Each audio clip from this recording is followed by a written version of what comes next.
The Team Never Quit podcast is sponsored by Navy Federal Credit Union. Navy Federal Credit Union helps you take control of your finances after the holidays. Learn more at NavyFederal.org.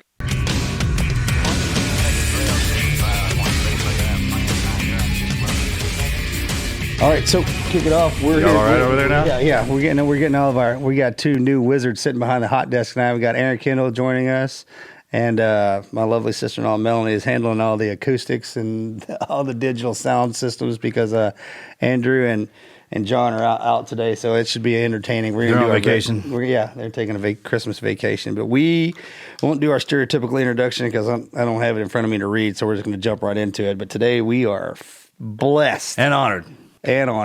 To have an American hero. Well, I feel the same. From the greatest generation. Yeah, right. And because we know there's not that many of them standing Plus, upright. you have over 100 years on this planet. Beg your pardon? You have over 100 years of life on this planet. You're fixing to be 101, right? Yes, sir. So we have with us retired Major Joe Balogh, U.S. Army Air Corps, and fought for our country in World War II. And he is a extremely young, 100 years old right now, fixing to turn 101 in March. And we got a lot to get into. Yeah, so thanks for coming on. He's in the studio with us today. Right, yeah. So thanks for coming on and talking to us for a bit. I can't wait to hear it. So let's kick it off, sir. What we normally like to do is kind of get a little background on who you are and where you came from, then get into the stories of your generation while you were fighting the war, because we all know that your generation they take that with them. They don't get to share that much, but since we've been in here sharing stories, we appreciate that too. I think that's a mutual respect, military to military, which Yes, sir. we hold you in the highest regards. But let's kick this off, Joe. Tell us a little bit about yourself and where you were born and how you was raised. I was born in Detroit, actually, and Mother and Dad had me in the western part of Detroit. But when I became 1 year old, my dad was a bad alcoholic, okay? And Mom decided she needs to send me out to the farm to my grandmother and grandfather.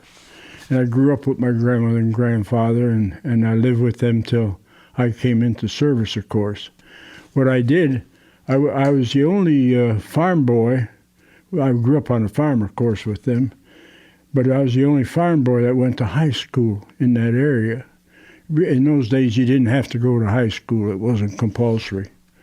And what I did, I kind of struggled through high school because I didn't have no leadership because I couldn't even talk English when I started school.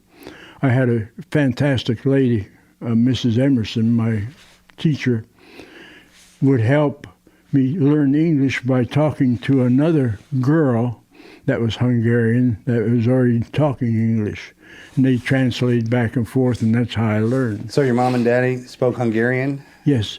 Well, my mother went to high school. She went to ninth grade before she married. Where were your parents born?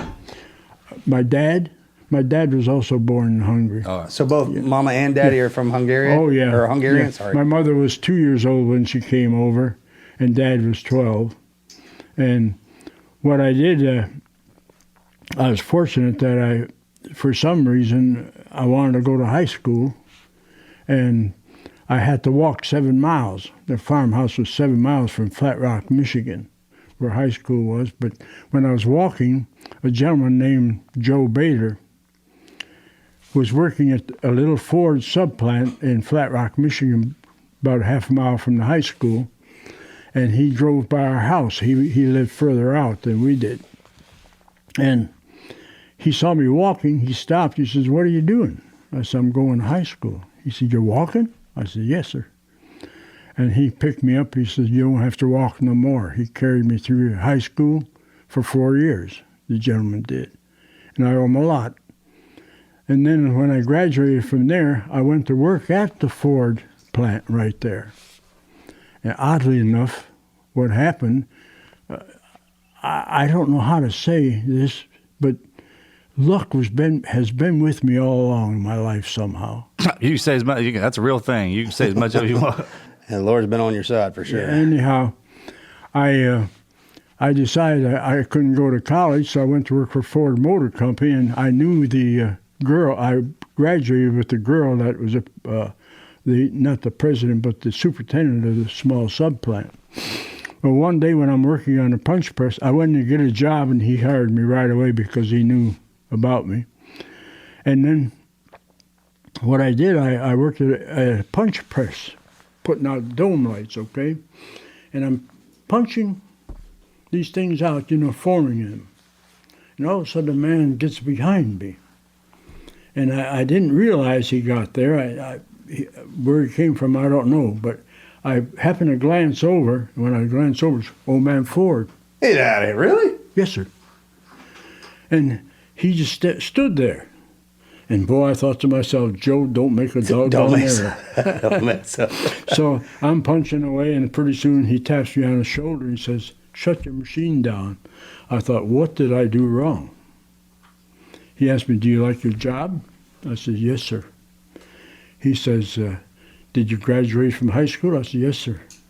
He said, are you going to go to college? I said, Mr. Ford, I can't go to college. I don't have no money. He says, well, we'll see about that. So he says to me, how would you like to go into River Rouge, into Detroit, into the motor building and work on motors?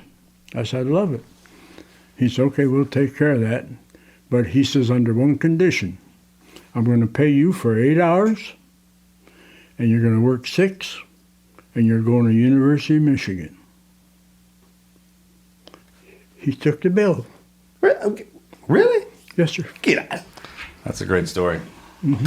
Henry Ford paid for you to go to Michigan? Yes, sir. And then he pulled me out of there and took me in the Greenfield Village to take apart the tri-motor. 13 of us, actually 14, because the 14th one came on board. 14 of us took that tri-motor apart and put it back together so we'd know how to build an airplane. Then he sent us out to Willow Run. The Willow Run plant was just partially built. They were only building the center wing for the B-24. And he trained us how to put an airplane together. And we built the first center wing on his production line, or the starting of his production line. And what we did, we just as we grew, we got on top of each other, all crowded, because we're trying to do jobs on the doggone center wing. And so what we did, I went into night as a superintendent, and I told Mr. Nida, I said, Mr. Nida, we're having problems. I said, we're on top of each other, and we're not going to get production that Ford wants. By this time, the fuselage was being built further, and they take the center wing on a B-24 and pick it up, put it right on top of the fuselage, is what they do. Well, Mr. Knight said, well, what would you do, Joe?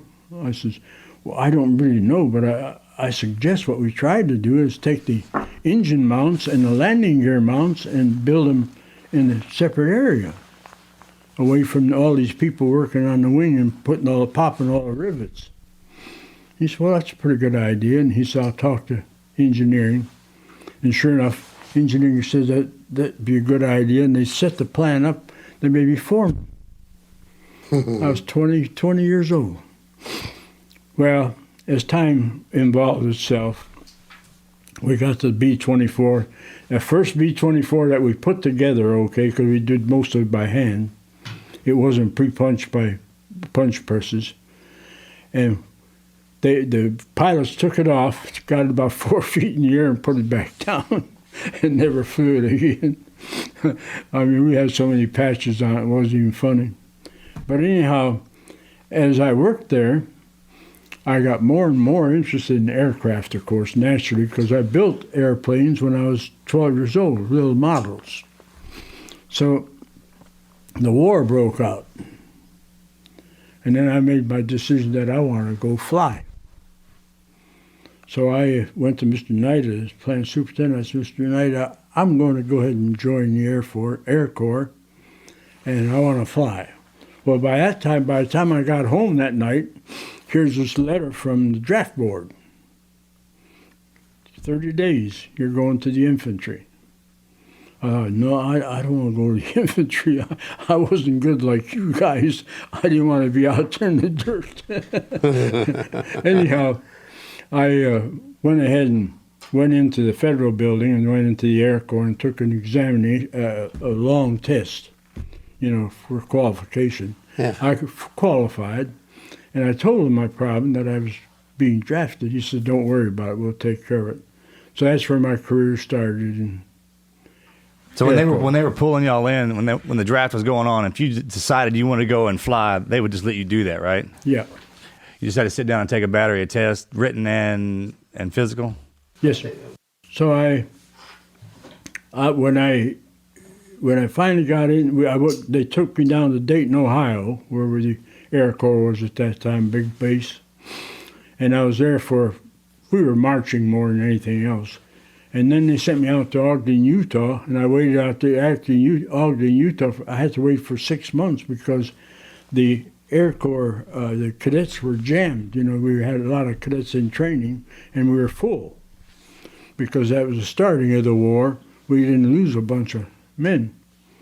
So anyhow, I stayed out there at Ogden, Utah, and got on a B-17 because I was able to. Because I was helping build a B-24. They made me a crew chief on the B-17. I rode that with Lieutenant Eels, and I told him my problem, that I've got to wait. Now I want to be a cadet. Well, good luck again. He told me just exactly how to do it, how to get in, because you're going to have to take another test. He's going to tell you the books to get, and he started training me on some of the questions that they asked. So when I took my second test, when they finally called me in because they had an opening, they tested me again, and I went with flying colors, and I was lucky. I had the knowledge from Lieutenant Eels. Yeah. And then I started into Santa Ana, California, and we didn't do aerodynamics, we did Aeronautics.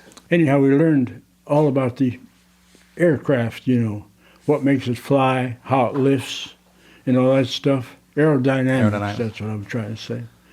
Anyhow, we took that and took celestial navigation and all that stuff. And then finally into our first phase of flying in Tulare, California, which was a PT-13A, little acrobatic ship, a two-winger. Man, that was a joy to fly. And I had a Mexican guy instructing me, and he took me up. We even did outside loops in that thing. I mean, you do an inside loop, but we did outside loops, which wasn't supposed to happen. But we. So the first time you ever went flying was when? When you got in the plane, you took off by yourself. What was that like?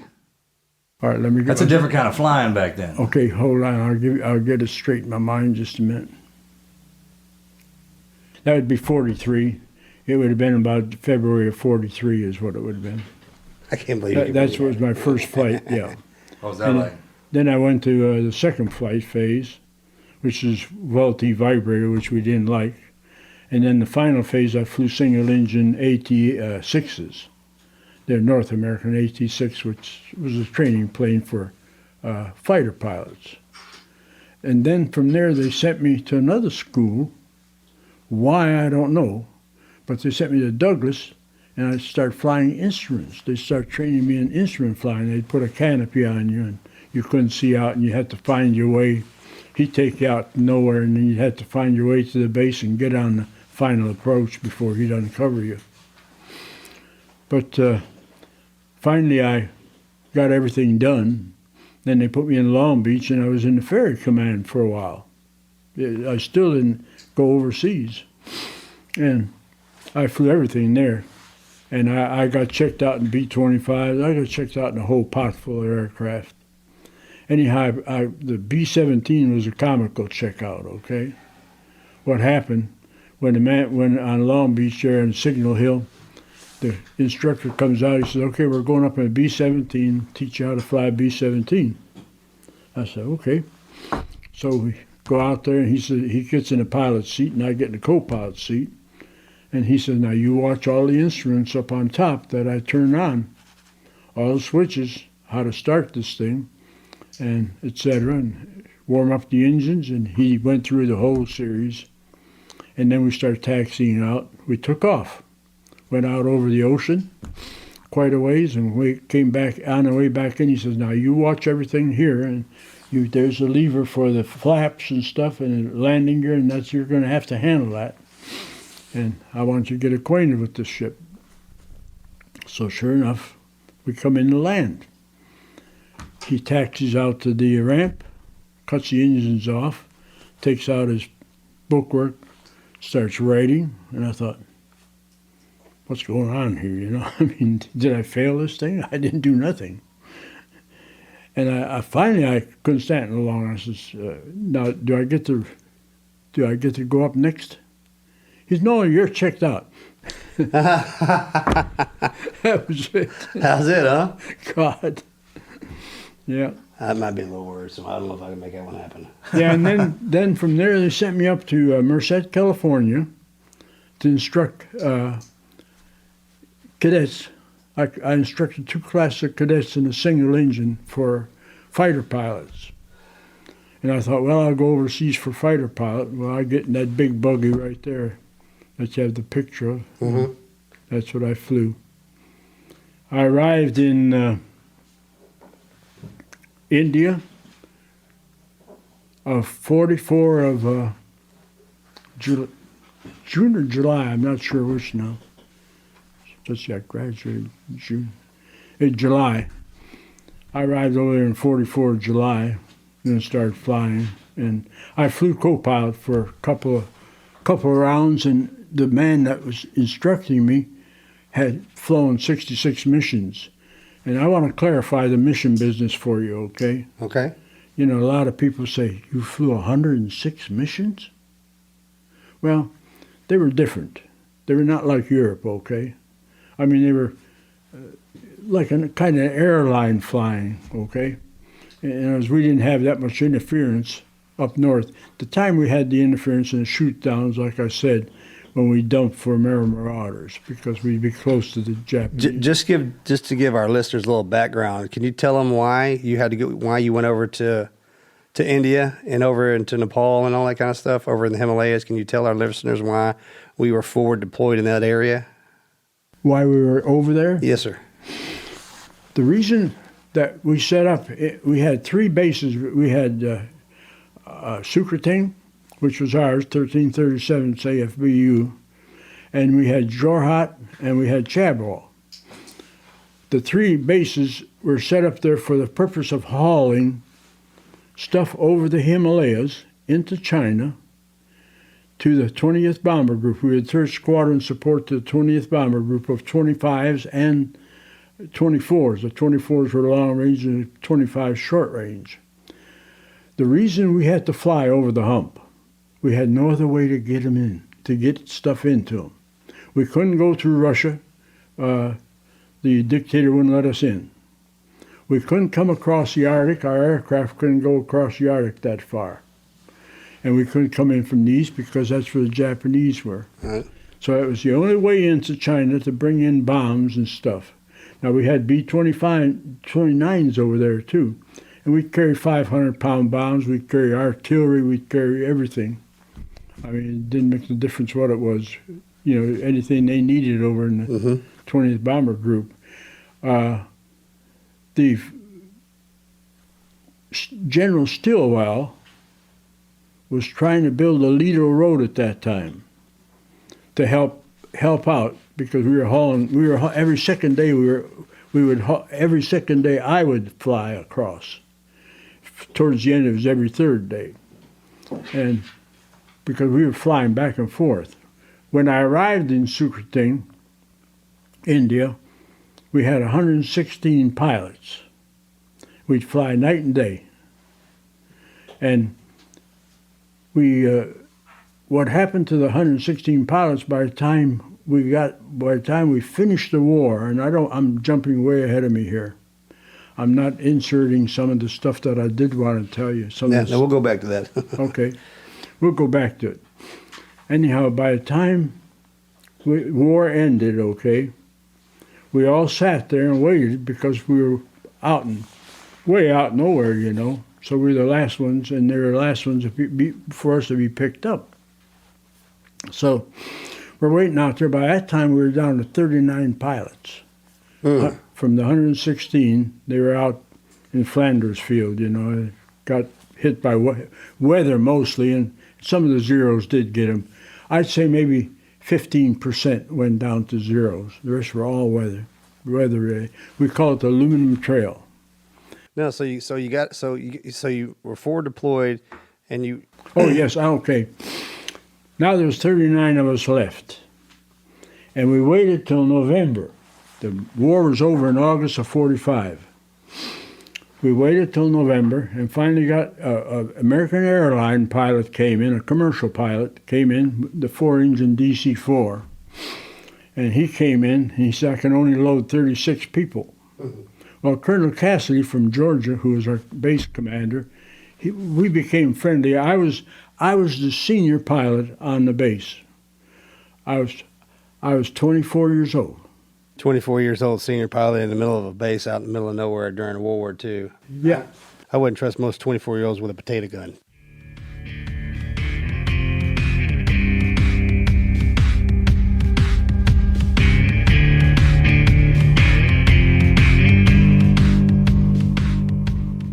Let's take a second to thank our sponsors over at Butcher Box, guys. Meal prepping can be super difficult, but Butcher Box makes it super easy. Now, there's one thing about a good quality piece of meat. It has got to be 100% grass-fed beef. It's got to be free-range organic chicken. It's got to be wild-caught seafood. You need that quality. And the reason is, if you use the cheap stuff you get from a local grocery store chain, sometimes you end up with stuff that tastes kind of foul. Sometimes it tastes a little weird and gamey. I don't want that kind of food. When I'm eating steak, a ribeye is one of my favorite cuts of meat. I want to make sure that I don't taste any funny flavors. I want it to taste just like I season it. I want it to taste like quality beef. That's why I only trust Butcher Box for buying high quality meat. That is because they source their meat from partners with the highest standards of quality. No more searching the grocery store for 100% grass-fed beef, free-range organic chicken, wild-caught seafood, and more. Their sourcing decisions are made holistically, keeping the farmer, the planet, the animal, and your family in mind. I actually just got one of their boxes loaded up. All right, came to the house. It's all in a nice cool box, all kinds of different cuts, all kind of variety of meat. Throw them in the freezer. I never have to worry about my freezer being stocked. I actually took out a steak the other night, thawed it out in the morning. When I got home from work, it was super easy for me to cook it. I actually had just got a new air fryer, so I took the steak and I air fried it, which don't judge me. I know it's a little weird, but I wanted to see if you could air fry a steak, which you can. Super juicy, by the way. Every single month, Butcher Box ships a curated selection of high quality meat right to your home. Free shipping in the continental U.S. No antibiotics or added hormones. Each box contains between 8 to 14 pounds of meat. Depending on the box you choose, that's enough for 24 individual meals. Packed fresh, shipped frozen for convenience. You can save time on your next grocery store trip. Customize your own box or go with one of theirs. Either way, you're going to get exactly what you need. For me, that's been real cool. I got that box, loaded the freezer down, and when I went to the grocery store, all I had to get was the fresh veggies, fruits, some side items, because all the meat's in the freezer. I don't have to worry about, oh dang, what are we going to have for dinner tonight? Do we have this kind of meat? No, the box had it all. For a limited time, Butcher Box is offering new members a great deal for the new year. Sign up at butcherbox.com/TNQ. You're going to receive the ultimate New Year's bundle in your first box. This still includes ground beef, chicken thighs, and even a pork butt. That's more than 7 pounds of extra meat added to your first box absolutely for free. Get the New Year's bundle before it's gone by going to butcherbox.com/TNQ. I promise you it's the only way I'm going to buy my meat from now on. Check it out, butcherbox.com/TNQ.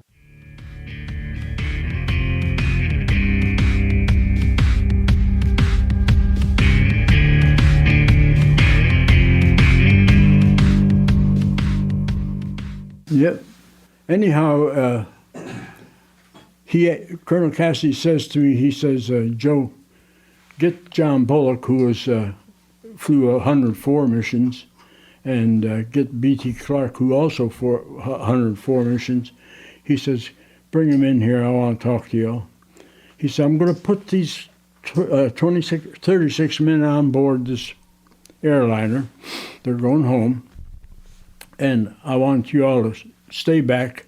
I'll take my airplane, and I'll fly you to Agra, India tomorrow. We said, okay, no problem. Because we were kind of, we became his favorites somehow. Luck again, okay? Anyhow, this guy takes off, goes to Agra, India, where he had to refuel. Well, the next day, we got the story, of course, how all this took place.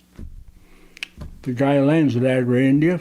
They refuel him, and he has to go in and sign a slip out at operations that he's leaving and fueled up. And the operations officer told him, "Mister, whatever you do, don't go straight to Karachi," which is a usual route they went. Or some of them went when we went for engines and stuff. He says, "The vicious storms are developing there. We want you to go up to New Delhi and cut across from there to Karachi." He says, "It's a little out of the way, but," he says, "you'll be safe." The pilot's comment to him, I can still remember it, what the operations officer told us. He says he told the operations officer, "I know how to fly my airplane. I'll take care of it." Hour and a half later, they were all on the mountainside. The entire crew. The guys that finished the cockeyed war were killed by some idiot that didn't know how to fly mountains. But anyhow, this I carry the rest of my life. It's every time I think of it, it's real hard on me. Oh, sorry, sir. Excuse me, I'm sorry. No. You're perfectly fine. Some funny things happened to me over there that might interest you all, okay? Yes, sir. I was married. I married a little Texas girl from Amarillo, Texas. Good for you. There you go. Anyhow, she had a real close girlfriend called Myra, and Myra had a cousin, a man, that had orders to go overseas. So Myra asked my wife to go with her. So my wife went, and she met this man. And she talked to him for a minute, and she said, "Do you know where you're going?" He said, "No, we don't know where we're going." She said, "Well, I'm going to give you a note." It's another hard story for me to tell you. She said, "I'm going to give you a note." And she says, "If you see my husband, give it to him." She gave her the name and all. What we did,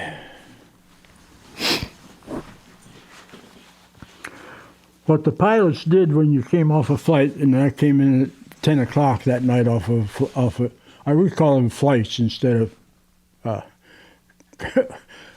missions. I mean, we felt like we were just flying flights sometime. Anyhow, when I came in, I went to the line mess, and he served me. This man served me. And the officers had to pay for their meals. So we signed a ticket, and then they gather it up at the end of the month. They just take it out of our pay. Well, when I signed my name, this man looks down at it. I guess he looked at all of them, I don't know. But he looks down at it. He looks at me, looks down, and I thought, what the heck is this guy doing? Anyhow, he says to me, he says, "Lieutenant," I was a lieutenant then. He says, "Lieutenant," he says, "do you have a wife in Amarillo named Wanda?" Her name was Wanda. I said, "Yes." He said, "I have a note for you."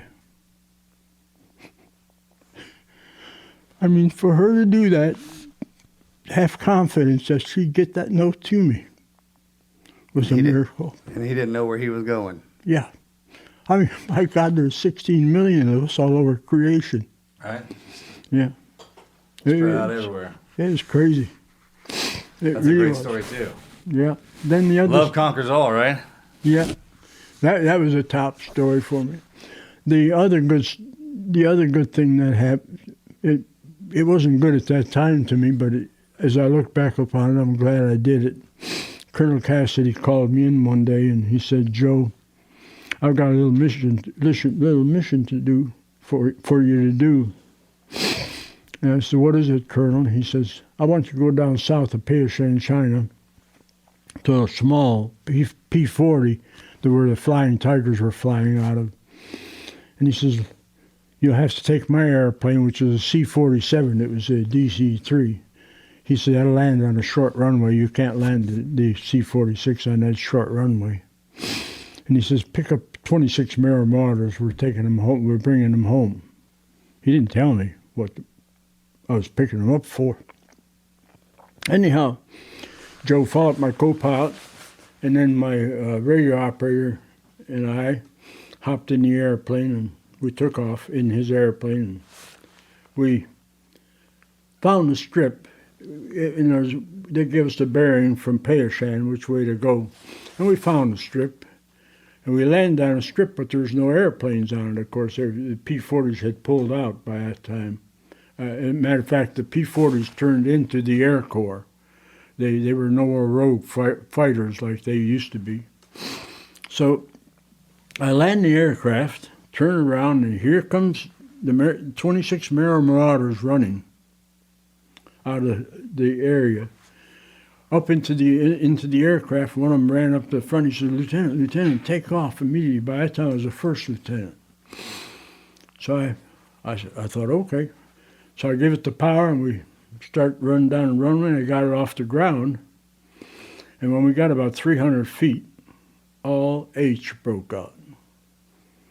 I mean, they were surrounded. The whole airport was surrounded. And back behind us was the Horseshoe Mountain. And the whole airport was surrounded by Japanese. And this was in a colonel's airplane. Fortunately, it was in a colonel's airplane because they had a neoprene tank for him, where if ever a bullet went through the tank, the gas would not leak out. It sealed just that quick. And we got hit. We got hit real bad. I mean, bullets all over the place. But we finally got out of there, got back to Sukhotin, and the guys were all happy to get the heck out of there. I mean, they were pleased. Anyhow, Colonel comes out. He greets them. And I finally crawl out of the aircraft and come out. Says the first thing he says to me, Joe, what the hell did you do to my airplane? I mean, right by the cockpit there, we were tore completely out. I mean, where somebody hit us with some stronger armed fire. But I was pleased to do it after I did it. And Colonel Cassidy wanted to get me a special medal, okay? By this time, I had my Flying Cross, and I had several air medals. And he wrote President Truman. Well, President Truman wrote him back. He says, we can't give him anything. He says, he wasn't wounded. We can't make him Medal of Honor. He says, all we can do is just congratulate him. But when he wrote the letter, when the president wrote the letter, he said, tell Captain Joseph A. Balogh that we can't give him the Medal of Honor or anything, but so-and-so.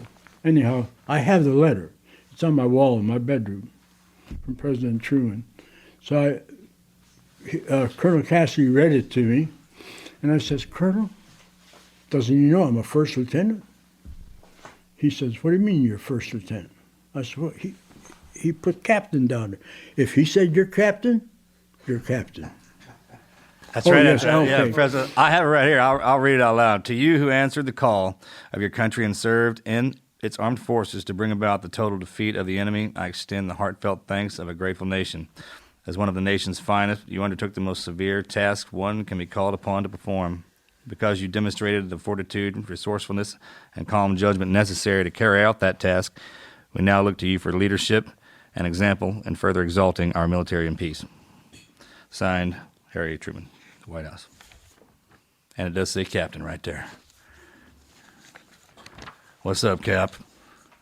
For Captain America. Anyhow, the next day we finally got out too, and we flew all across Africa and into Casablanca.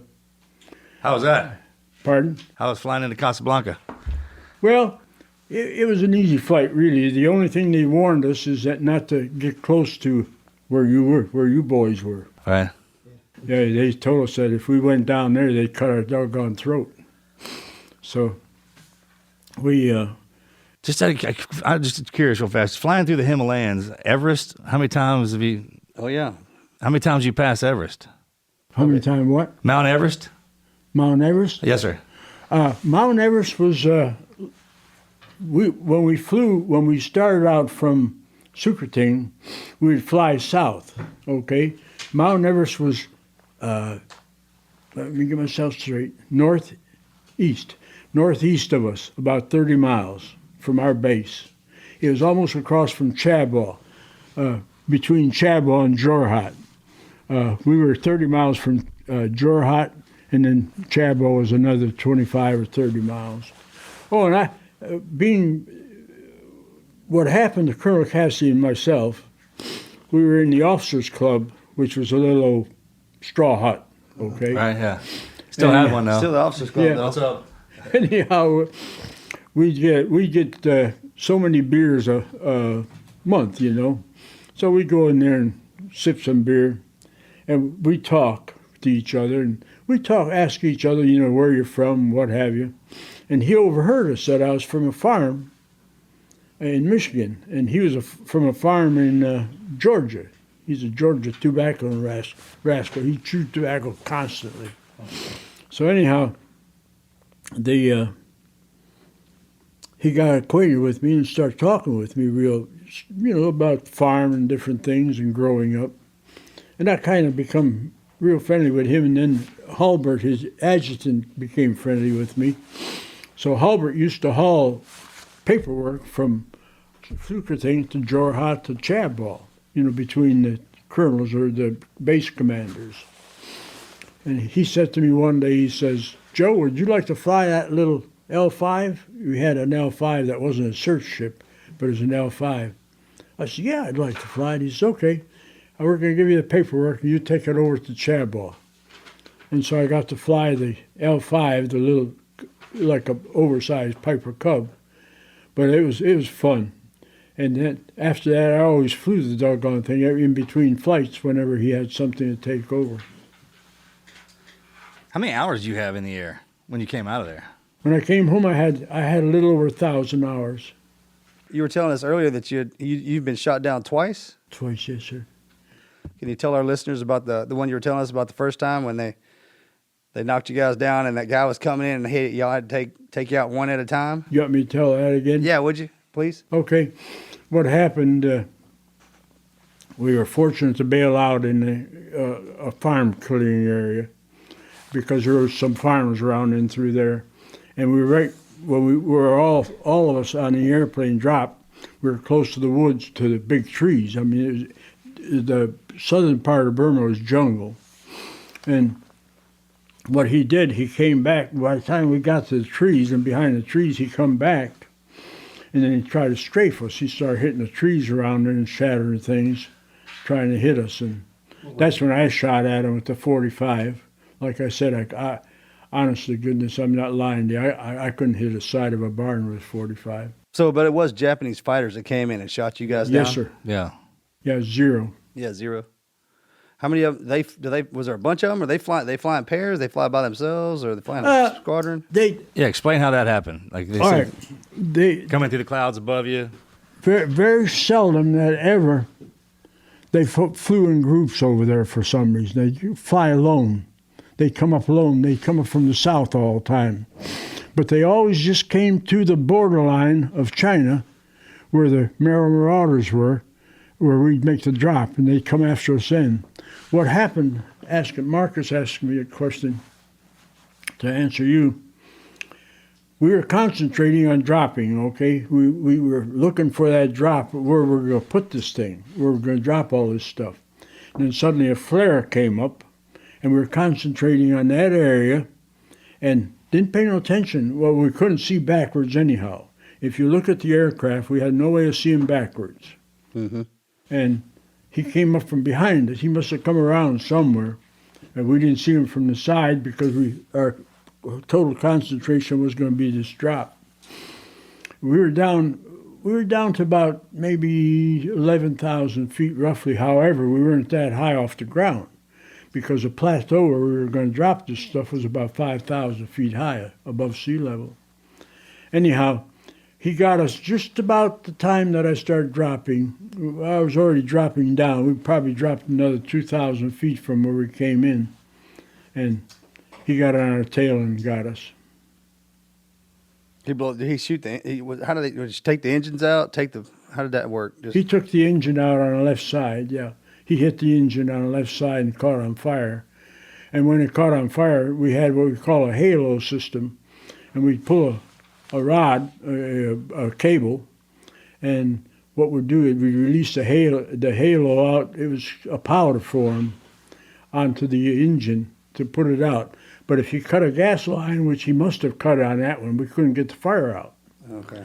We had the rule in briefing was always this: you got 28 seconds to get out of that airplane if you can't get the flames out.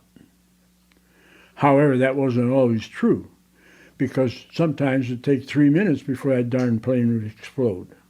But you know, we were rushing. We were trying to get out. But it would explode though. It wouldn't burn out. Yeah, but we all of us agreed that we heard the plane explode. It exploded somewhere in the air. I mean, the fire finally got to. Oh, the fire runs down the gas line into the tank. And Yeah. Go. Okay. I mean, Yeah, see, we had no neoprene protection on those tanks. Our gasoline, and we had heavy loads of gasoline, tremendously heavy loads. See, we would not pick up any gasoline in China. They used it for the B-24s and 25s and the fighter aircraft over there and the B-29s. So we never could get gas there. We'd load up to the hilt with gasoline in the wings, and we'd fly into China and come back on the same fuel.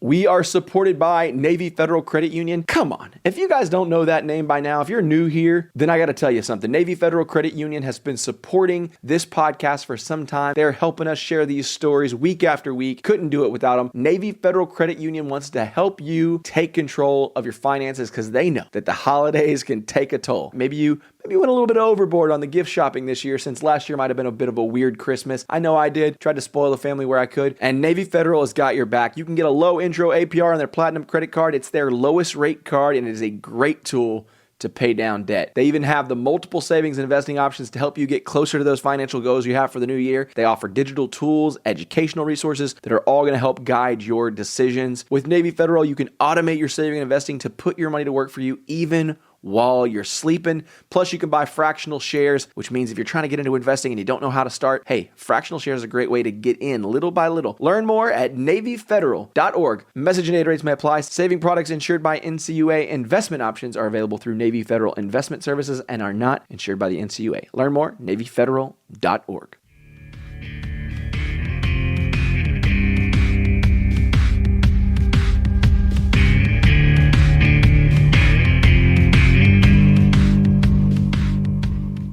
So after he shut you guys down and y'all jumped out, y'all landed In this clearing, yes. in a clearing. Yeah, fortunately. Fortunately, Yeah, Right? because That's lucky. Again, that's another great lucky story because that never happened. I've never landed in a clearing, and we jump over when we were jumping into a clearing, I still couldn't land in a clearing. yeah, that's what I said. I had so cockeyed much luck, really, in going through the war. I mean, I was really lucky. Well, anyhow, I think another funny thing that happened to me is, Guys, and Sheridan. I'm curious, what does it look like when you're bailing out of that aircraft? How many guys are bailing out? Oh yeah, because You're not just like jumping out of this. I mean, how does that? Right. That's Fine. great question. I want to see that picture. Right, great question. because y'all had to jump out the side of the aircraft, right? Not out the back. Yeah, we had to go to the back door on the side. Okay. Right. Yeah. Right behind the wing. No, but behind the wing. Yeah. Behind the wing. Right. But you guys don't go to jump training, do you? So it was kind of was that like the first time you'd ever jumped out of an airplane? We had jump training in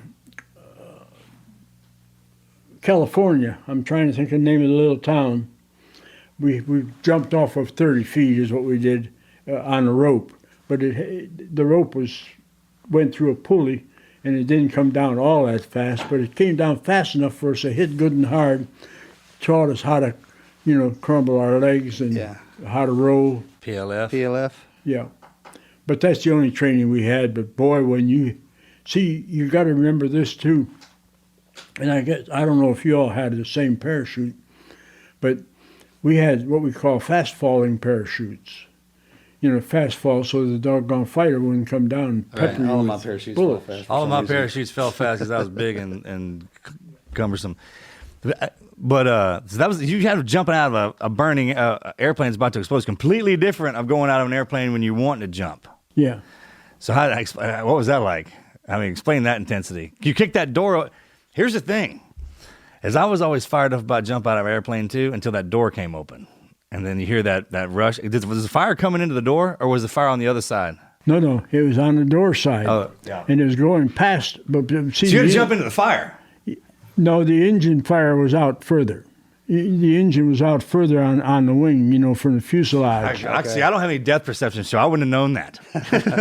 It looked like it's right there in the door. Yeah. Well, you could see the flames. I mean, they were coming back. But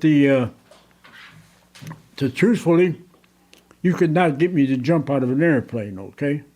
But I had no problem. Different story when that sucker. Now you're scared. Right. Which is worse, jumping out or staying there and Staying blowing there. up? Get your ass out. So did that Zero that shot y'all down come back and try to get you while y'all were under canopy? Or did he follow the plane? Well, we were down low enough that we fell down fast. Okay. And by the time he made his round, we were already down on the ground. We were running for the trees. And he Yeah. strafed you Well, so while were you we were all, you said you were at 11,000 feet? Pardon? What was your No, 6 altitude because when you jumped? The deck was at 5. When we hit? When you jumped, how When we was jumped? your altitude? I'd say our altitude, because we were heading down. We were about 5. We were down around 11, so we were about 6,000 feet high when all that happened. I'd say by the time we jumped out of that aircraft, we had to be down about 4,000 feet. A nice little hop and pop. Yeah, that's pretty good. But we count. Oh yeah, we do. We eyes closed too. If you have your eyes open, all my jumps, I tell people were night jumps because I always have my eyes closed, even in the daytime. I was man.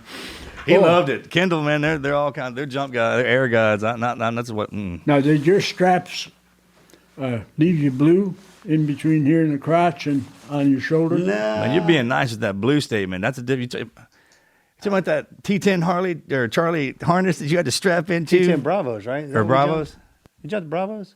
I got jerked through those risers one time. Well, I mean, you guys Joe, was y'all as a static line or did y'all have to pull? You had to pull, right? Oh, it's free fall. Yeah, free fall. Ooh, that's different. That's different. Yeah. Because were y'all flying with the chutes on? Or did y'all have to put them on in the plane? We sat on the chutes. We also had a backpack. We had a machete, and we had more ammunition for the 45, and we had chocolate bars and stuff inside of it. And what do you call it? Food that they were serving in the MRE? Army. K rations. K rations. Yeah. Oh yeah. But we 4 fingers of death. Yeah. Ham slice. I will tell you this much about the second. No. Hold on. No, you don't have to get into it. We know that it bothers you. But so let's finish the first one. So y'all hit the ground and the Zero came back to strafe you. Yes, sir. And then you said you were shooting at him with your 45 and throwing some pretty harsh language at him. Oh, some, yeah. Plenty of it, I'll tell you.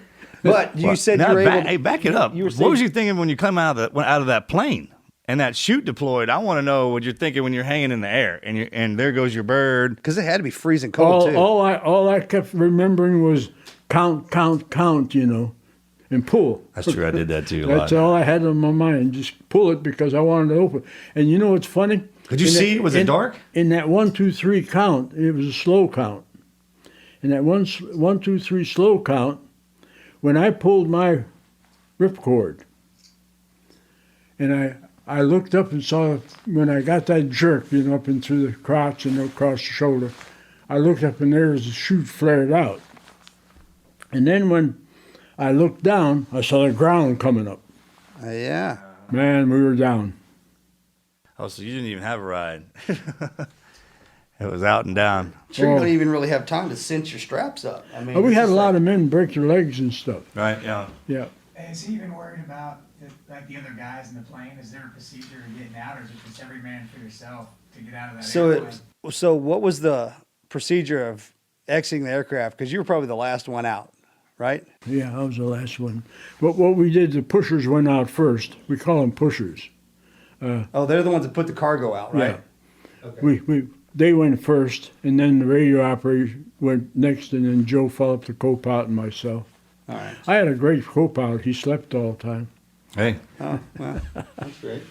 All right, so when you guys hit the ground, then what? Because that's a different world altogether. Then now you're in the jungle. Well, now then, we stayed right there in the woods. It's 4:15 in the afternoon. Oh, so it was daytime? And it's daytime, and it's winter time. So Was it sunny or what was the weather doing? Was it raining? It's clear. But the problem was that we knew they couldn't find us that night. So we all huddled up inside in our parachute and tried to sleep. We didn't sleep, of course, but next morning at 8:15, because they found us the area, we heard this little airplane buzzing around and coming closer and closer. And what we did, we ran out. One of the guys ran out and put the parachute out in that clearing, and he kept going around and finally found us. Then he dropped us a walkie-talkie. Yeah. And he dropped a submachine gun, a Thompson.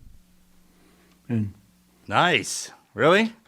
There you go. But he came in, and you were saying that the plane that came in, they could land in that little strip, could only take one at a time. yeah, he could land in 250 feet.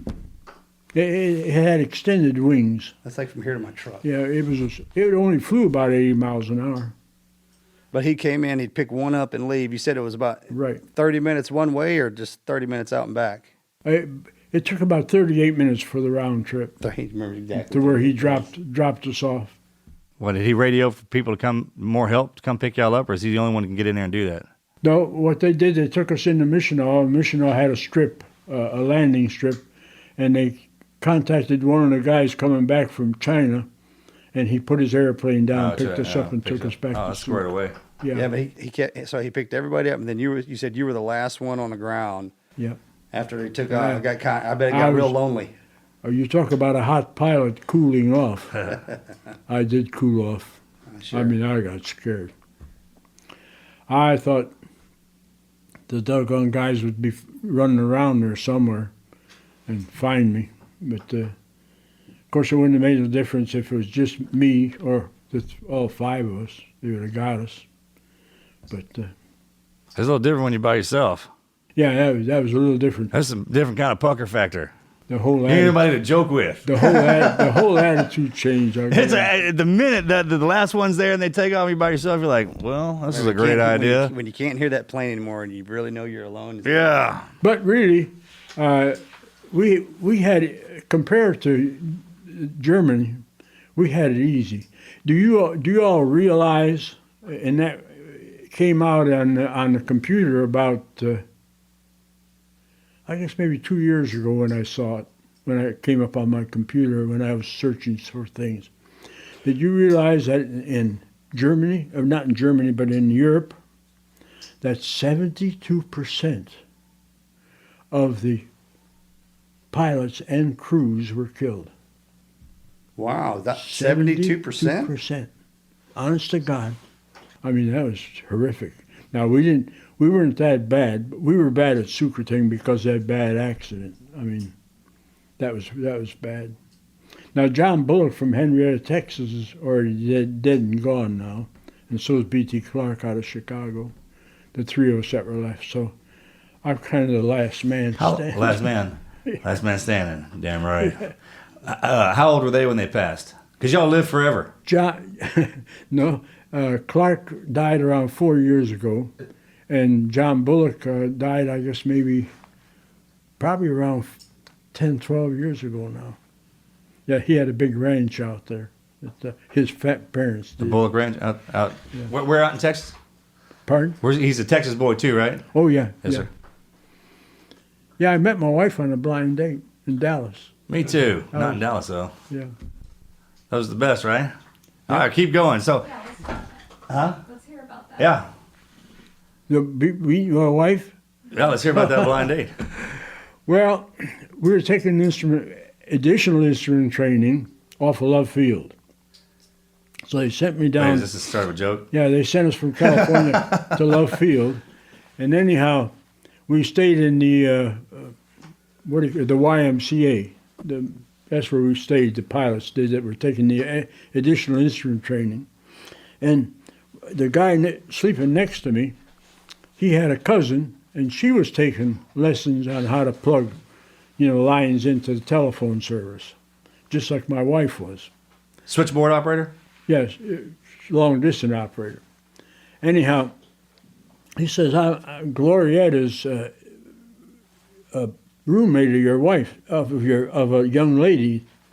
I didn't know her then, of course, of a young lady, and I'm going to take Gloriette out to dinner tonight, and Gloriette wants to bring the young lady with us if he could get some man to go with him. So he says, how about you, Joe? What do you say? Come on. I said, on a blind date? I said, no way. I could just picture me getting a... That's wingman material. Hey, you need a wingman. Come on. I don't know what no, I'm good.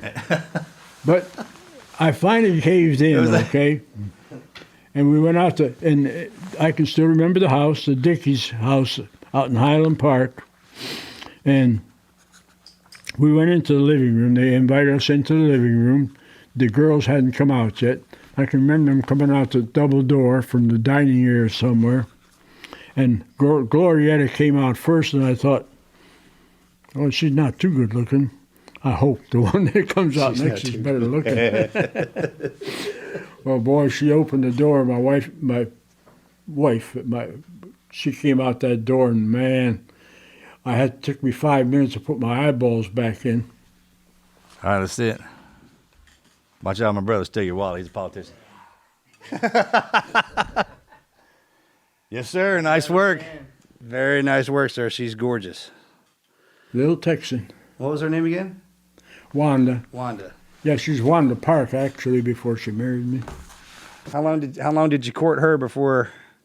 Well, we went out together quite a bit there. Fortunately, I saved some money, and I kind of treated her to some places she hadn't been because she came from a poor family, and she enjoyed having the luxury. It wasn't that I had a bunch of money, but I spent all my money on her. And then we wrote to each other for a year and a half. And finally, when I was out in Tulare, California, flying the PT-13A, the first phase of flying, training, I asked her to marry me. And then when I got in the second phase, she came out and married me. How long were y'all married? 68 years. She died. She'll be dead July 12th. She'll be gone 10 years. Yes, sir. I'm sorry for your loss. That's a wonderful marriage. That's a good years of number. marriage. I never thought I'd live this long, honestly. I'm grateful. I'll tell you a lot of things about myself as far as health is concerned. Come on with it. I've never had a headache. Wait. All right. Well, then how are we going to take any of your other advice? I never had a stomach ache, never broke an arm, never broke a leg, nothing. We shook hands when you came in, right?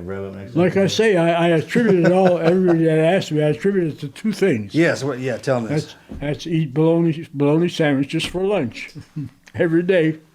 And then if the doctor tells you to do something, don't do it. Don't do it.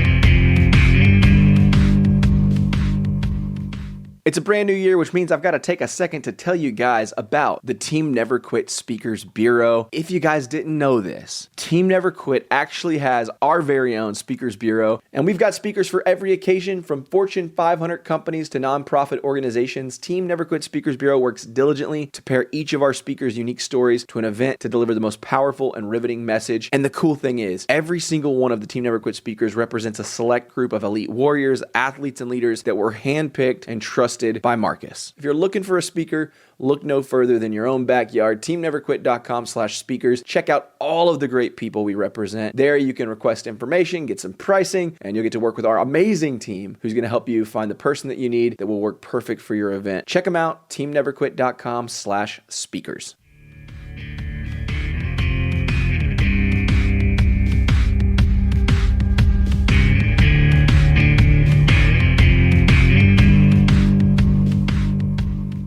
Yeah, I've had a good life. I've had a real good life. I have wonderful children, 3 of them. I have 2 daughters and a son. My son lives out in Naples. My daughter, of course, lives here. Yes, sir. The older one, and then I live with my younger one. After my wife died, her husband was an attorney, and they had a big home up in. Well, I'm pointing that way. It's not here. I'm thinking I'm in North Carolina. They had a big home up in the mountains at Boone, North Carolina.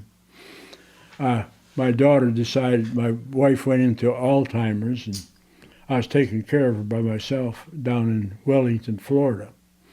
And my younger daughter says, "Dad, I've got plenty of room up here. We got they had 4,000 some odd square feet."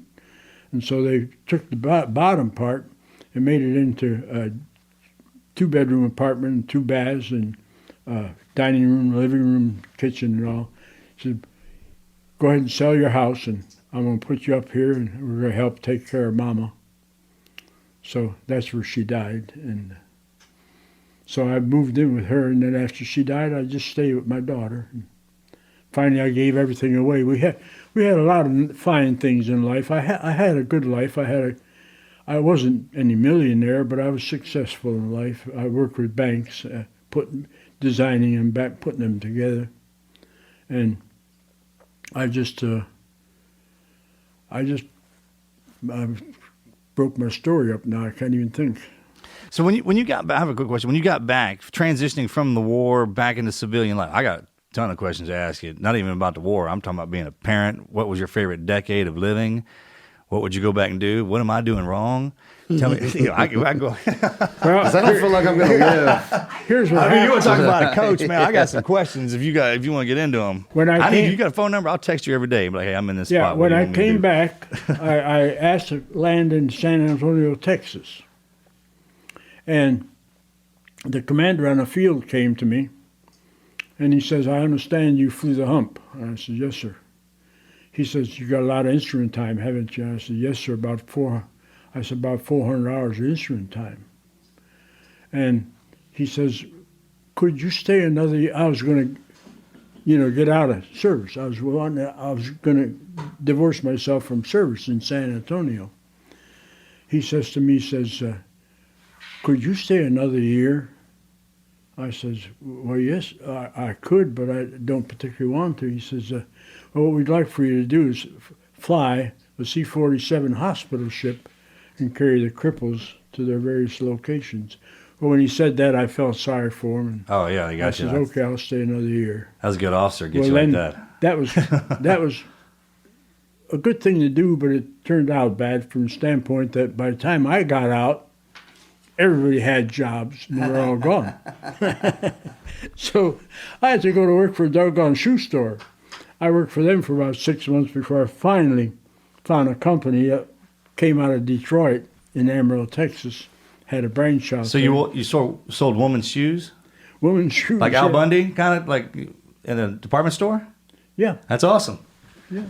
That's what I had to do. I had to make a living. Hey, yeah. That's what I'm talking about. That's right. Oh, yeah.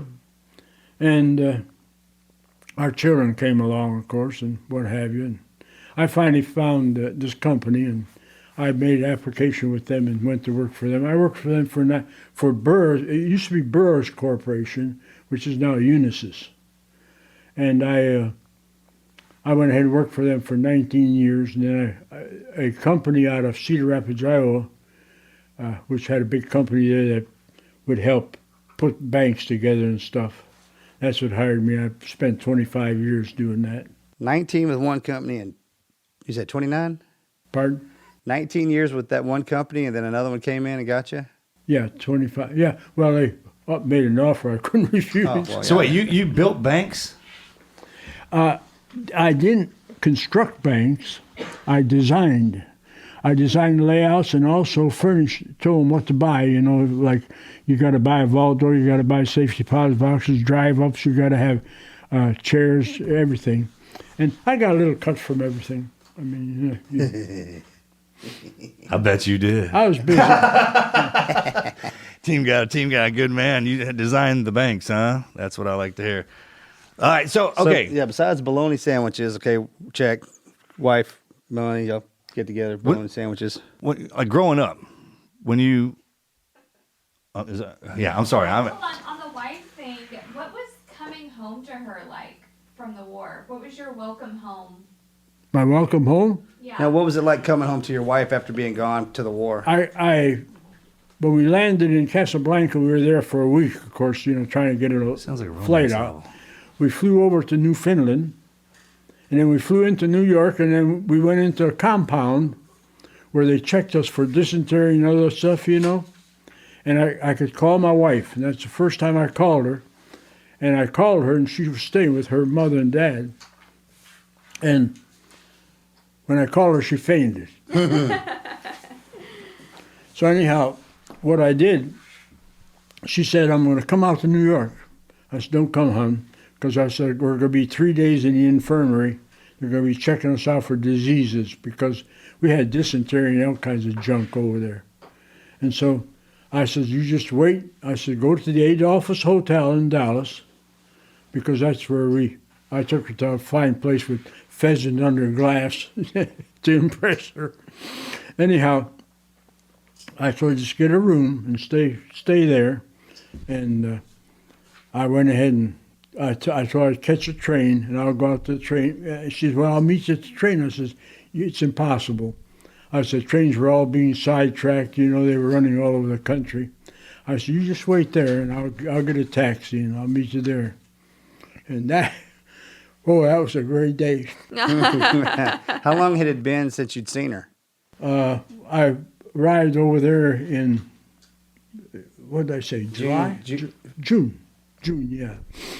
It was right at the end of June when I arrived over there. I didn't get home till November of the following year. General Tunner would not let us come home, period. He was the big commander all over the whole area.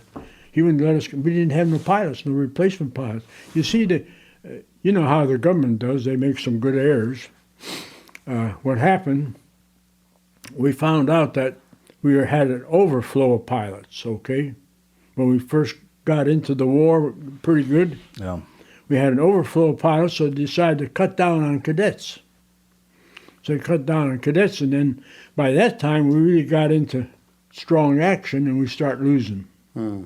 We start losing one after the other at our place and in Europe, too. And we couldn't come home. Of course, Europe would fly 35 missions on short missions, what we call into Germany, and the long-range missions into Romania and stuff, they'd go 45, the other way around. 45 into the short missions and 35 into the long missions. And then they'd come home because the Germans just pounded the heck out of them. So did you have anybody flying with you from World War I? Did I ever what? Like any of the boys from World War I still around? I mean, fighting with you guys when y'all went in? I can't remember. I don't remember of anybody from World War I when I heard about it when I was going to school. Yeah. But Marcus, I can't remember. Because there's some of those guys I'm thankful to God that He gives me the memories that I have. I can remember things real well. I was just marveling at that because I have trouble remembering what I did this morning. Some of them guys can spit out the names, places, and towns that they were in and what time, and I was always fascinated how they could do that too. Even so many different places at so many times. It's hard to keep I up with forgot all to them. tell you about my experience. See, I skipped some stuff, and I'm going back now. Oh, yeah, come on. Colonel Cassidy calls me into his office. Joe, Ann Sheridan's coming in on a C-47, going to entertain the troops. Go meet her, will you? He said, I don't want to meet her. Because he was chewing tobacco all the time, just running out of his mouth. So I said, okay, Colonel, I'll meet her. So I go to the landing strip, and here comes her airplane in. Who is it again? Ann Sheridan. Okay. Looked like my wife from North Carolina. Okay, yeah, She's a movie star, a great movie star. Anyhow, I stand outside at the airplane at the ramp, and here she comes down the ramp, and I thought, well, what do I do now, And she just walks right by me, didn't know I was there. Well, anyhow, what happened, Eyes and Ears, I don't know if you all know about this, what Eyes and Ears of the World was at that time. It was a movie group, a filming group. Okay. Well, they were filming her, okay? They came over with the airplane, riding on the same airplane. They were filming her as she come off the ramp. And I was standing beside the ramp. So my picture got into the Eyes and Ears of the World. Now, this Eyes and Ears of the World was sent back to the United States. And when you went to a movie, before you saw the movie, you always saw the news, and the news was the Eyes and Ears of the World. So my wife and my sister, not my sister-in-law, her sister-in-law, one night decided they'd go to the show in Amarillo. So they go to the movie house. And all of a sudden my wife screams. Well, everybody ran, even from the office. What happened? What's wrong? She said, I just saw my husband on Eyes and Ears of the World, greeting Aaron Sheridan. So then Colonel Cassidy got into the act with Eyes and Ears of the World, and he made them sure that they know that I had rescued the Marauders. And I have a news clipping from Amarillo's paper. It's in our scrapbook. Yeah. I don't know I don't think there's a copy of that in there. Yeah, there's. Yeah, some crazy things happened to me. Keep going.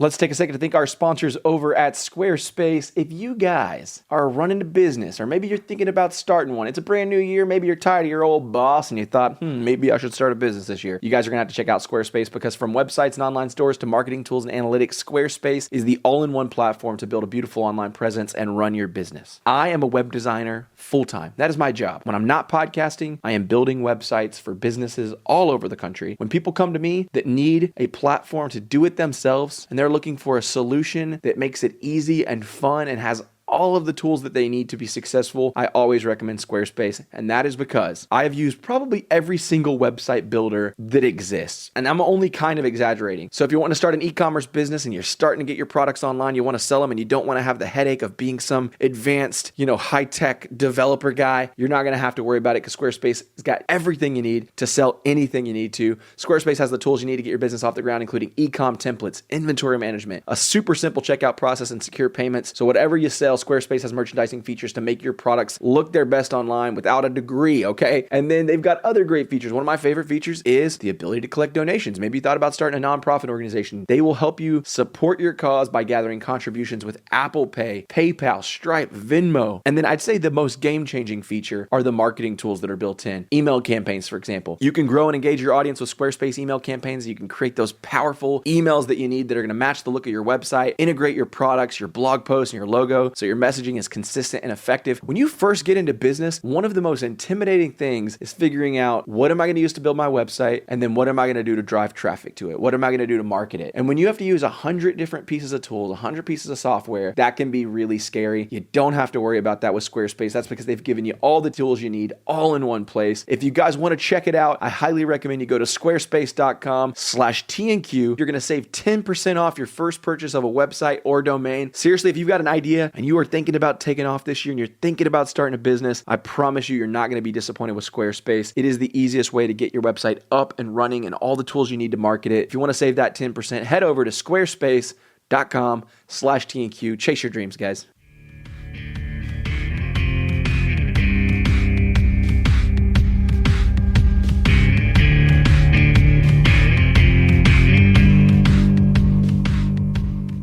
So 100 years, and you, as soon as you would you turn into a man. So in our early 20s, we get sent to war. Then you go to war, you come back, then you set up, you have a great life. Through all of that, there's got to be the valuable lessons. I mean, the short wisdom, the straight to the point. That's what I want to hear. If you give us any advice on everything that you've been through, from war to marriage to kids to grandkids. I mean, I met one of your grandkids. Yeah. So I'd have to probably try to give you the same information I give my I gave my grandson. Now give me something better than you gave him. Pardon? I don't want what you gave him. I'll give you something better. Well, the information I gave him, of course, was when you get a job, stay on the thing till you find another job, then leave it. Don't leave a job till you find a job. And so that's what I've been teaching my grandchildren. It's not to be without job. Don't be without a paycheck. And I was also taught by my grandmother and grandfather, because they had tremendous integrity in the farming community because they were real honest. I also learned, no, I was going to tell you I was going to learn, slip my mind. So I get these short memories once they're knocked out. No, you just have a lot of memories and a long time in them. Yeah, so 101 years. That's completely different. Probably got a lot going on in there. When we lose those, that's a thing. There's so much in that mind of yours that's. What was it? What was it like? I've seen so much. I'll tell you about my first car. Let's hear about it. I bought a Ford Coupe with a rumble seat for $35. What? So the old man did he give you a deal on your first car? Yeah. Hey, talk about a little bit more like Henry Ford. Let's go back to you working at the Ford plant. Oh, Your first car was a Ford. yeah. Did old man Ford hook you up with it? Because you couldn't drive anything else into the Ford plant, right? No, that's all we could drive. Yeah. Yeah, right. If you were working for Ford, you better drive a Ford. Company man, company car. Yeah. Roger that. You better drive a Ford. Yeah. Yeah, I bought a convertible, and I was kind of a backward boy, coming off the farm. I didn't date. Till I guess I was 2 years out of high school. And I finally dated a girl in town. I thought she was pretty good looking, but I found out later that she had enough paint on her to paint the town red. But anyhow, my life was crazy with women. I mean, I just didn't. I just wasn't smart enough to. What was it like in the 1930s and 40s as a young man? Because you were born in 21, yeah? No, 100 years ago. Yeah. Yeah, 21. What was it like growing up in the 40s and the 30s?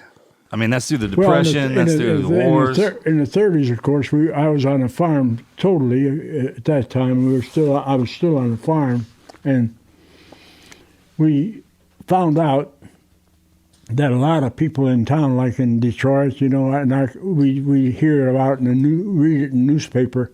We were standing in line for a cup of coffee, just a cup of coffee, and we felt sorry for them, and we couldn't sell all the products that we grew, because we had a pretty good-sized farm. And what we couldn't sell on the market at that time, because it's hard to sell it on the market, they weren't buying there either. So what we do, we distribute we sell what we could on the market in Detroit, and then coming home, we'd stop off at different places where we knew families and different things, and we'd let them pick whatever they wanted out of the truck and just take it. So back then, okay, so you paid $35 for a car. How And much? Let's break this one down. And I was making 75 cents an hour. 75 cents an hour. Yes, sir. What would you say the greatest piece of technology that we have in 2021? Growing up and seeing it, because that was before we were. So before. Now we have like the cell phone, right? What was the coolest thing you remember coming around? One like an invention that was like, wow. TV. Okay, Yeah. That's a good one. Yeah, when I first saw TV, that was something else. I couldn't imagine how that developed. Did you guys have running water and electricity when you were a boy? No, sir. Not at first. I was about a year from leaving the farm, going to war, before we got water in, and then we also had inside privy. We had an outhouse, Right. and on Halloween night we had a man named Mr. Hainer that had a farm next to us, had big apple orchard and grape orchard, and his grape orchard was adjacent to our farm, so Otto Kovacs across the street, another farm boy, and I would sneak over there into his grape field and get a bunch of grapes and eat them. So we were out there one time, and he come out there with a shotgun. caught us. It scared the heck out of us. Well, we didn't pick no grapes after that, but when Halloween came, what we did, 3 of us boys, a Polish boy and Otto and myself, we went over at nighttime, Halloween night, and we moved his outhouse 4 feet back from the pit. I don't know whether he fell in it or not. Yeah. Oh. I've fallen in one of those before. I know how gnarly that is. Oh, you talk about the trench, you know. We flew into, at Christmas Eve, we flew into Kunming. We landed, everything was fine. And all of a sudden, here comes yellow ball alert. And then come green ball alert. We knew they were getting closer. Betties, we call them Betties. They were twin engine bombers. That's all Japan had was twin engine bombers. And they were coming. So all of a sudden, red ball. When it was red ball, it's time to go to the trench. And you talk about the trench.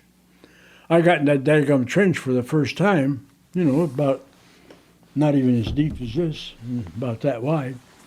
And here comes these doggone Betties dropping a whole bunch of anti-personnel bombs, small ones like pineapples.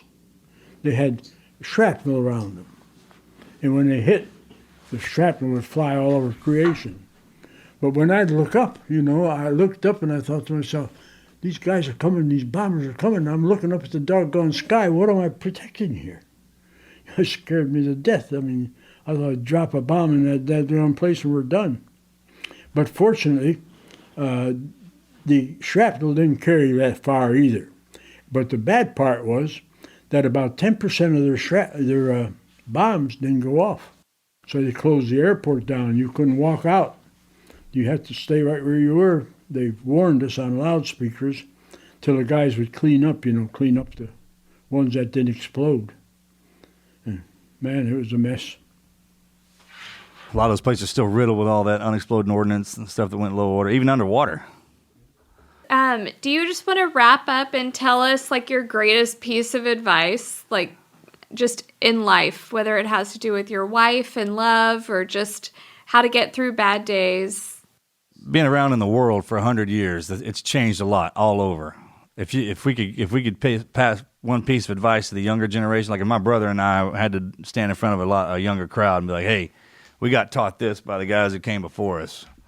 Well, my theory in life, the only advice I can give you that I try to practice is, you know, if somebody's nasty to you, the heck with it. I walked off. I never got in a fist fight, never in my life.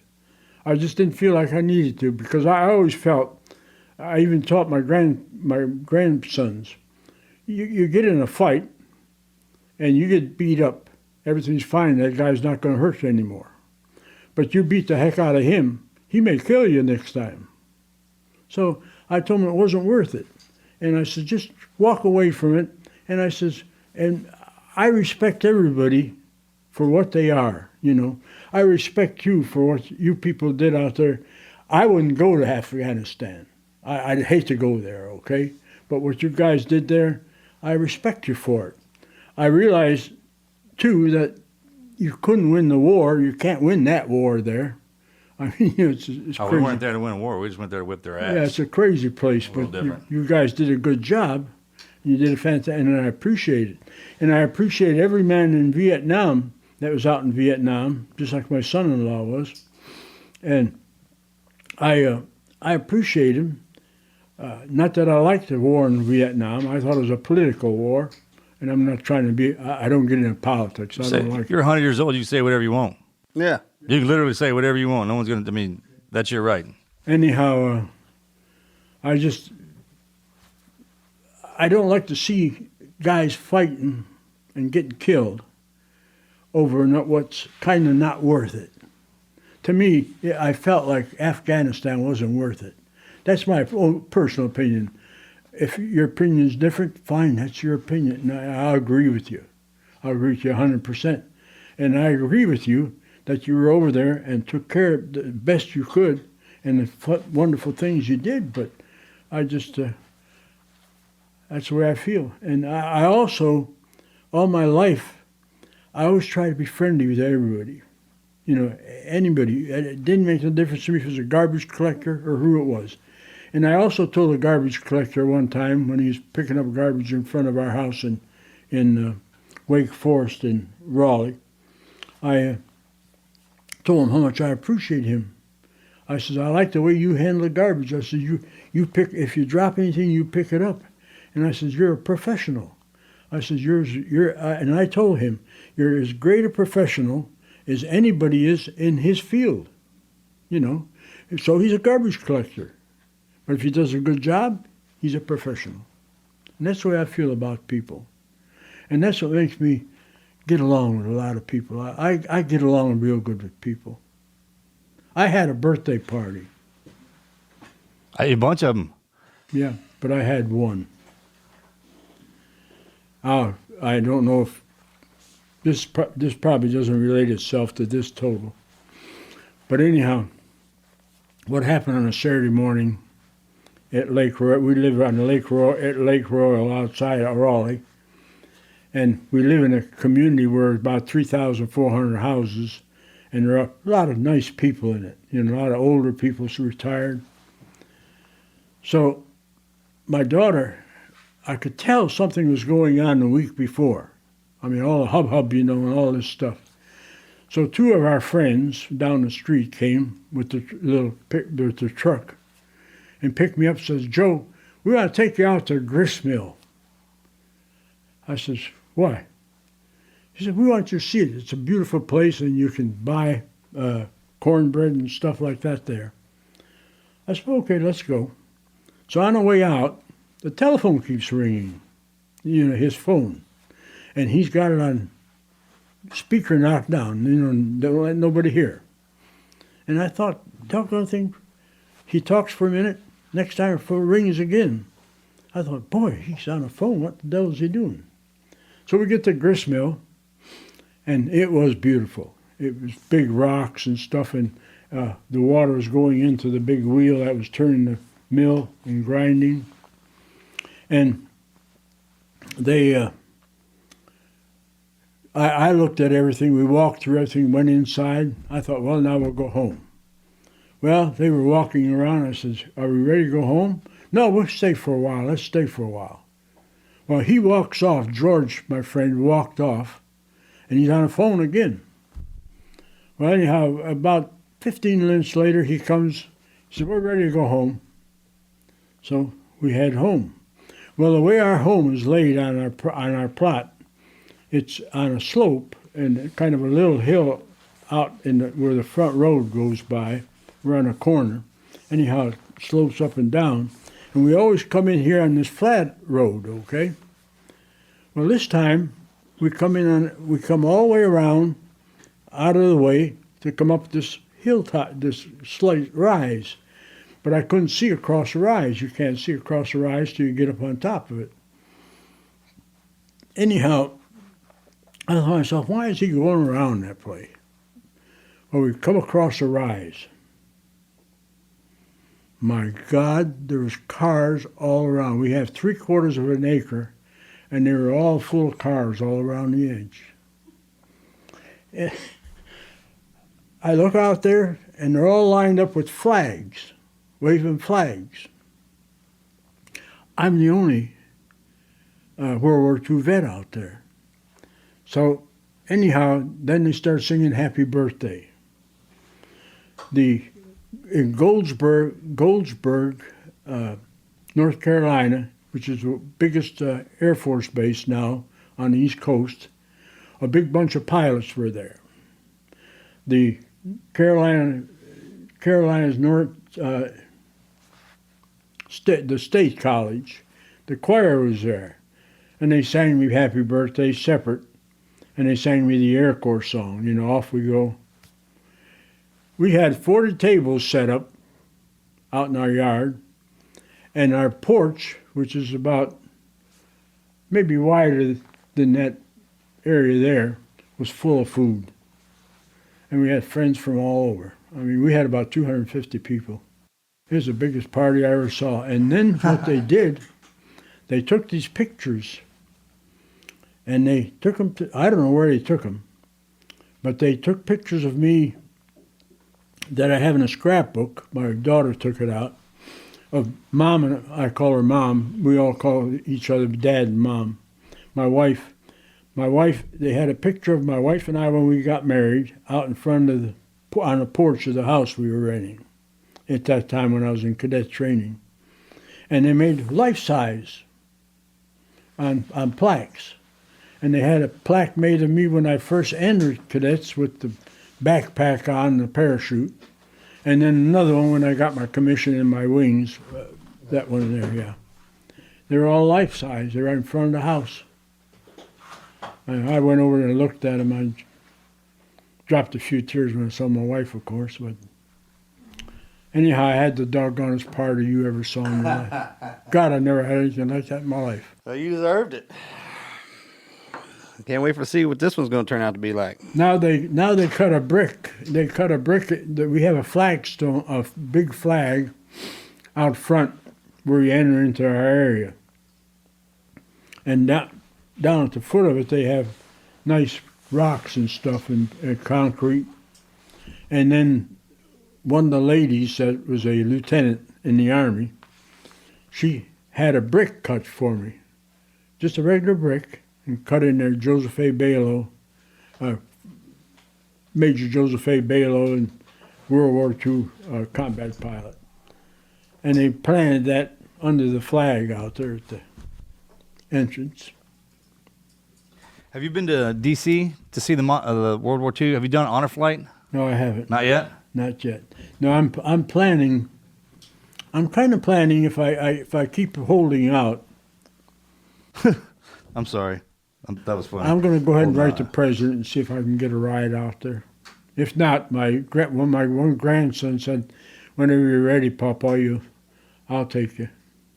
Because it's only about, I'd say, around 300 miles from our house. No, from Carolina?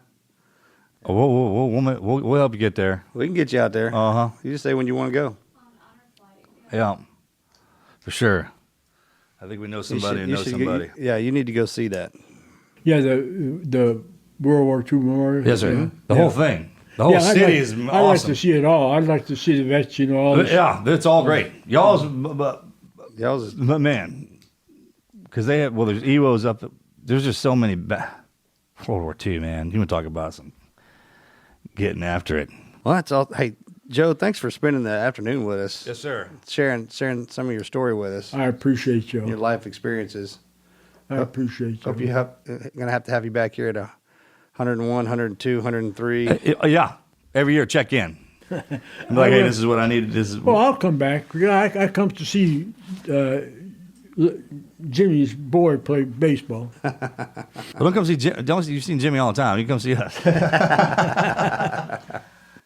Yeah, we'll come out there and fetch you up. For sure. Yeah, always let him know when you're in town so we can come over. Thank you so much. Thank you, gentlemen. I appreciate y'all. Oh, really Joe, do. thank you, buddy. Yeah. No. I'll bet you were, because I was scared that one night, that one morning when I was there by myself only for 45 minutes or so. I'll bet you had a heck of a time being out alone like that. Where the heck did you hide? Everywhere. I mean, I thought there wasn't a tree out. Remember, I was trained for that too. So that feeling right when you know you're alone. It's like boom. If you've never been alone, and I'm not talking about just being by yourself. That's completely different. You know exactly what I mean. I just had that the whole time. But then I was on the move, and I was worried about dying, and then something else would always. You know how it works. Something always flows. It's the craziest scenario to be put in. Yeah. But it lends character, though, when we make it out. Yeah. I mean, I call it I started the Lone Survivor Foundation, but I also have a Lone Survivor Foundation. Like the base of me and everything is built around the fact that everything around me was taken away. And when you're alone, and it only takes a split second. It takes a snapshot in time to get that.